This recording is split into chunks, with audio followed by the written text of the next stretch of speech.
नमस्कार, स्वागत छ तपाईहरुलाई रितास किचनमा। आज हामीले वेजी बर्गरको रेसिपी लिएर आएका छौं। बर्गरलाई नर्मली जंक फूड भनिन्छ र यो कुरा साँचो पनि हो, किनकि तपाईलाई वास्तवमा थाहा हुँदैन बर्गरमा के हालिएको छ र खास गरिकन कति र कस्तो तेल प्रयोग गरिएको छ। तर आज हामीले बनाउन गइरहेका छौं एउटा हेल्दी वेजी बर्गर।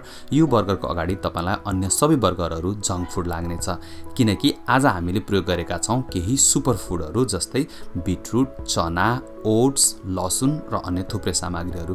यो बर्गर खाएपछि तपाईले कुनै पनि गिल्ट फिल नगरिकन आज मैले बर्गर खाएँ भनेर भन्न सक्नुहुन्छ। आउनु सुरु गरौँ आजको यो रेसिपी। आजको यो रेसिपी बनाउन हामीले लिएका छौं 3 वटा खोर्सानी। खोर्सानीलाई भिडियोमा देखाए जसरी रफली स्लाइस गर्नुस् र त्यसैगरी हामीले यो भिडियोमा 4 पोटी लसुन पनि प्रयोग गरेका छौं। यदि लसुनका पोटीहरू साना मसिना छन् भने 8-10 पोटी प्रयोग गर्नुपर्ने हुन्छ। त्यसैगरी हामीले एउटा प्याज पनि लिएका छौं। प्याजलाई तास्नुस् र त्यसपछि यसलाई पनि रफली स्लाइस गर्नुहोला। प्याजलाई धेरै मसिनो गरेर काट्नु पर्दैन, किनकि हामी यी सबै सामग्रीहरूलाई ब्लेन्डरमा राखेर ब्लेन्ड गर्छौं।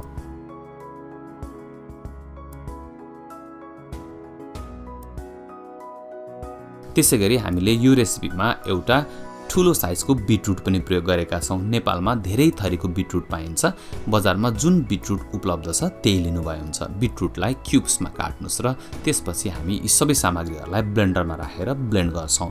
तपाईको ब्लेन्डरको साइज अलिक सानो छ भने 2 पटकसम्म ब्लेन्ड गर्नुपर्ने हुन सक्छ, तर यदि ठूलो ब्लेन्डर छ भने एकै पटकमा ब्लेन्ड गर्न सकिन्छ। यसमा थोरै मरिच एड गर्नुस् र साथसाथै 2 सानो चम्चा नुन पनि एड गर्नुपर्ने हुन्छ। हामीले 2 सानो चम्चा जीरा पाउडर पनि प्रयोग गरेका छौं। त्यसको साथसाथै एउटा अन्डा पनि फुटाएर हालिदिएका छौं। यदि तपाई कम्प्लिटली भिगन हुनुहुन्छ भने अन्डा नहाली पनि पकाउन सकिन्छ।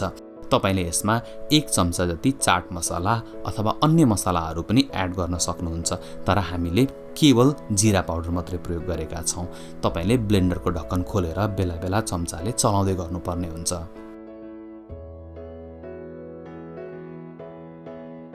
अब यो मिक्सरमा हामीले 400 ग्राम उसिनेको सेतो चना एड गरेका छौं। तपाईले कालो चना पनि प्रयोग गर्न सक्नुहुन्छ। चनालाई पनि ब्लेन्डरमा हालेर यसलाई राम्रोसँगले मिक्स गर्नुपर्ने हुन्छ।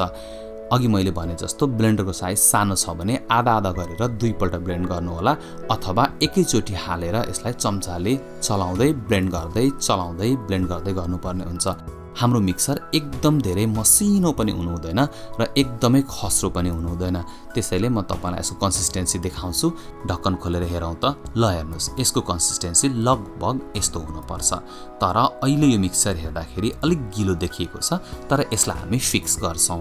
यो मिक्सरलाई एउटा बलमा निकाल्नुस् र त्यसपछि यसमा हामी अन्य सामग्रीहरू एड गर्छौं। सबैभन्दा पहिला यसमा हामी एकदम धेरै ओट्स एड गर्छौं।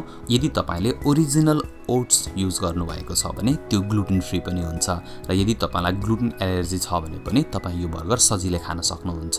यसमा लगभग हामीले 300 ग्राम ओट्स प्रयोग गरेका छौं। ओट्सले यो मिक्सरमा भएको पानी सोच्छ र हामीलाई बर्गरको प्याटी बनाउन एकदमै सजिलो हुन्छ।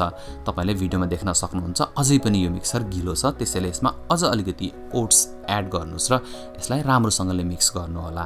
र त्यसपछि तुरुन्त यसको बर्गर बनाउन सुरु गर्नु हुँदैन। यसलाई हामीले कम्तीमा पनि 20-25 मिनेट छोड्न पर्छ।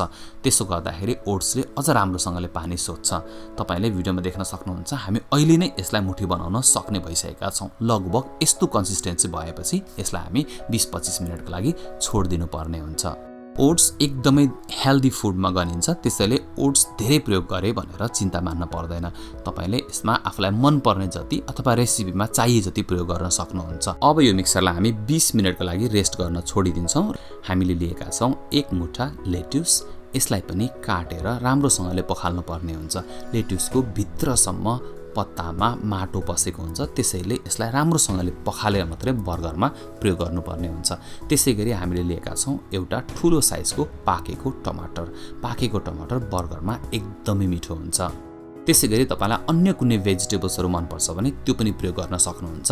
हामीले एउटा काँक्रो पनि प्रयोग गरेका छौं। काँक्रोलाई पनि यसरी नै स्लाइस गर्नुस् र त्यसैगरी एउटा रेड अनियन पनि लिएका छौं। रेड अनियन कसैलाई मन पर्दैन, त्यसो हो भने तपाईले रेड अनियन अभोइड गर्न पनि सक्नुहुन्छ। हामीले थोरै आइसबर्ग सलाद पनि प्रयोग गरेका छौं। आइसबर्ग सलादलाई पनि भिडियोमा देखाए जसरी चप गर्नु होला। त्यसैगरी हामीले थोरै केचप र थोरै गार्लिक मायोनेज पनि प्रयोग गरेका छौं र यही बीचमा मैले 3टा भेजी प्याटी पनि बनाएर तयार पारिसकेको छु। अब यो भेजी प्याटीलाई हामी स्यालो फ्राई गर्छौं। त्यसैले एउटा प्यानमा 2 टेबलस्पुन तेल हाल्नुस् र यसलाई एक एक गरेर प्यानमा एड गरिदिनुस्।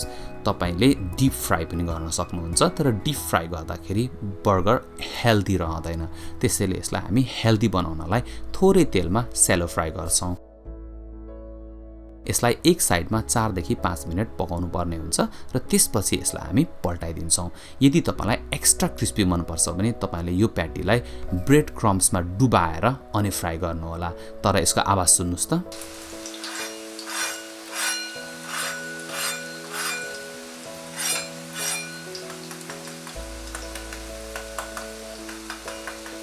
सुन्नुभयो आवाज? एकदमै क्रिस्पी भइसकेको छ। त्यसैले ब्रेड क्रम्स हुन आवश्यक छैन।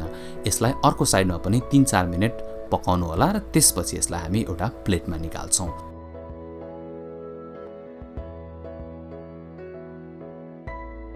अब हामी बर्गर बन्सलाई पनि तयार पार्छौं। बर्गर बन्सलाई भिडियोमा देखाए जसरी बीचबाट काटेर स्लाइस गर्नुस्। बर्गर बन्स पनि तपाईले घरैमा पनि बनाउन सक्नुहुन्छ, तर यसलाई मार्केटबाट पनि किनेर प्रयोग गर्न सकिन्छ। हामीले चाहिँ मार्केटबाट किनेर प्रयोग गरेका हौं। अब बर्गर बन्सलाई पनि हामी अघिको प्यानमा सेक्छौं।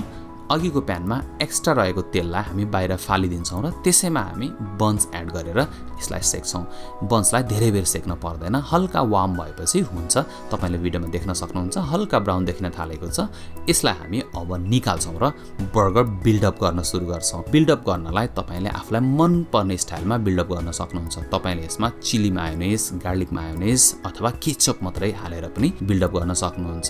त्यसको साथसाथै यसमा लेट्युस, आइसबर्ग सलाद, भेजी प्याटी एड गरिदिनुस् र त्यसपछि यसमा रेड अनियन्स, थोरै टोमेटो स्लाइसेसहरू, काँक्राको स्लाइसेस र त्यसपछि टप बनमा तपाईले केचप एड गर्नुस् र सजिलै सर्भ गर्न सक्नुहुन्छ।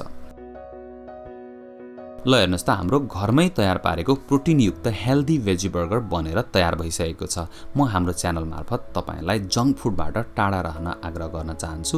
मलाई थाहा छ अर्डर गर्न एकदमै सजिलो हुन्छ, तर घरमै बनाउन एकदमै हेल्दी र सस्तो हुन्छ। म तपाईलाई होम स्टाइल कुकिङको लागि प्रोत्साहन गर्न चाहन्छु। आजको यो भिडियो मन पर्यो भने त त्यसो भए लाइक, कमेन्ट र शेयर गरिदिनु होला। साथै हाम्रो च्यानललाई सब्स्क्राइब गर्न पनि नबिर्सिनु होला। आजको लागि धेरै धेरै धन्यवाद।